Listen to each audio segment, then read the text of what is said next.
Jelajah sejarah kali ini yang mengenalkan kita dengan Kekaisaran Romawi dalam artikel dan video Rome Edition.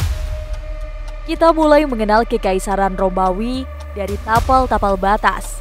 Perbatasan adalah beranda terdepan sebuah rumah. Sebelum memasuki rumah, pastilah kita melewati sebuah beranda. Kali ini, kita akan ke tembok Antonin, sebuah tembok perbatasan Romawi yang terletak di daratan ujung paling utara Pulau Inggris.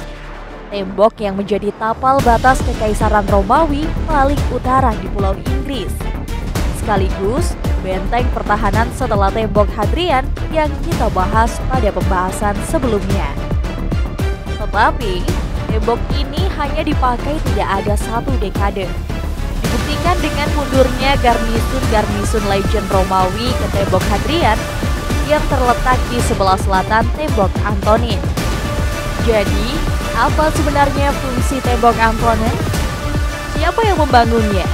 Dan kenapa garnisun Legend Romawi mundur, meninggalkan tembok Antonin? Bersama Cabin Adventure, petualangan Anda dimulai. Yang pertama, profil tembok Antonin. Tembok Antonin yang dikenal oleh orang Romawi sebagai Velum Antonin adalah benteng rumput di atas fondasi batu yang dibangun oleh orang Romawi melintasi bagian paling utara batas Kekaisaran Romawi di daratan Inggris antara Firth of Clyde dan Firth of Forth. Dibangun sekitar 20 tahun setelah tembok Hadrian di selatan dan dimaksudkan untuk menggantikannya. Dengan ukuran yang membentang sekitar 63 km atau 39 mil, tinggi sekitar 3 meter atau 10 kaki, dan lebar 5 meter 16 kaki.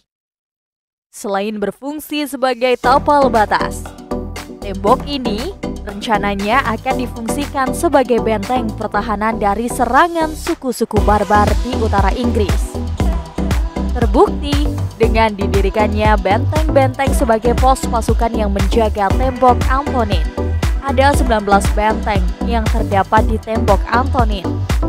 Berentang dari pantai barat ke timur, benteng-benteng tersebut antara lain Bishopton, Old Kilpatrick, Duncotter, Cledans, Castle Hill, Bearsden, Summerstone, Balmwildy, Wilderness Plantation, Cedar, Glasgow Bridge, Kirkintilloch, Albion Davy, Bar Hill, Crow Hill, Westerwood, Castle Carey, Seabeck, Castle Casar, Camelon, Walding Loch, Falkirk, Mum Reels, Inverhaven, Kinel, Carridon. Gimana guys? Makin penasaran dengan tembok Antonin? Hihi, yuk lanjut. Lalu siapa yang membangun tembok Antonin? Yang jelas bukan presiden lah, karena waktu itu jabatan presiden gak dipakai dalam sistem pemerintahan Kekaisaran Romawi. Hehe, ya, tepat, Kaisar Romawi Antoninus Pius 138 sampai 161 Masehi memerintahkan pembangunan tembok Antonin sekitar tahun 142 Masehi. Siapa Kaisar Antoninus Pius? Masih ingat pembahasan tembok Hadrian kemarin? Yap, Kaisar Antoninus Pius adalah pengganti Kaisar Hadrian. Sang Kaisar segera memerintahkan gubernur Inggris pada waktu itu, yakni Quintus Lollius Ulficus, untuk membangun dan mengawasi pembangunan tembok Antonin. Butuh waktu sekitar 12 tahun untuk menyelesaikan pembangunan tembok Antonin hingga akhirnya selesailah tembok yang membentang 63 km 39 mil dari Old Kilpatrick di West Dunbartonshire di Firth of Clyde hingga Carridon dekat Bourne di Firth of Forth. Lalu apa fungsi dan tujuannya dibangunnya tembok Antonin ini guys? Buat nongkrong ngopi? Lah, tembok Antonin dimaksudkan untuk memperluas wilayah dan dominasi Romawi dengan mengganti tembok Hadrian 160 km 100 mil ke selatan sebagai perbatasan. Jadi, tembok Antonin ini sedianya akan difungsikan sebagai benteng perbatasan lapis pertama di ujung paling utara perbatasan Romawi, menggantikan tembok Hadrian. Bisa dibayangkan kan bagaimana uletnya bangsa Britania mempertahankan tanah airnya sampai Kekaisaran Romawi membangun 2 lapis benteng perbatasan. Tembok Antonin, walaupun lebih pendek dan lebih sederhana dari tembok Hadrian, kakaknya, tetapi juga memiliki bagian-bagian mendukung tugas pokok dan fungsinya sebagai tembok benteng perbatasan. Jadi, gak kalah sama kakaknya yakni tembok Hadrian. Hehe. Selain bagian tembok yang sebagian besar terdiri dari rumput di atas fondasi batu, tembok ini juga tidak memiliki sistem selokan tambahan di belakangnya ke selatan, seperti yang dilakukan tembok Hadrian dengan balumnya. Fondasi batu dan dinding sayap dari benteng asli di tembok Antonin menunjukkan bahwa rencana awalnya adalah membangun tembok batu yang mirip dengan tembok Hadrian, tetapi segera dirubah. Biar lebih detail, yuk kita kupas bagian-bagiannya. Yang pertama ada fondasi. Fondasi tembok Antonin adalah terbuat dari batu dengan lebar 4 meter. Selain berfungsi sebagai fondasi, batu-batu ini juga memperlancar akses drainase. Nomor 2, badan tembok. Badan tembok adalah bangunan utama pada tembok Antonin. Berbahan rumput yang diikat dan ditumpuk setinggi hampir 3-4 meter membutuhkan sekitar 20 lapis rumput. Kalian mau menyerbu Kekaisaran Romawi? Takluklah dulu tembok ini. Nomor 3, parit pertahanan. Seperti tembok benteng pada umumnya, bagian wajib lainnya adalah parit. Begitu juga dengan tembok Antonin. Sistem pertahanan parit pada tembok Antonin mempunyai lebar yang variatif, dari 4,27 meter hingga selebar 20,73 meter, dengan kedalaman sekitar 3,6 sampai 4 meter. Parit itu berbentuk V, dengan lapisan curam yang dipotong dengan sudut sekitar 30 derajat. Di beberapa tempat, batu-batu besar dipasang di bibir parit agar dinding parit tidak runtuh. Dan bagian-bagian parit yang mengesankan dan masih bisa dilihat sampai hari ini adalah Watling Lodge, Brook Castle, Seabeck, Wood, Troy Hill, dan Calendar Park. Nomor 4, jalan militer. Jalan militer adalah jalan Romawi yang membentang sepanjang tembok ke selatan, menghubungkan benteng-benteng dan memungkinkan pasukan dan perbekalan bergerak dengan mudah di sepanjang tembok itu. Jalan itu terhubung dengan jaringan jalan Romawi lainnya yang mengarah ke utara dan selatan, melintasi Britania Utara.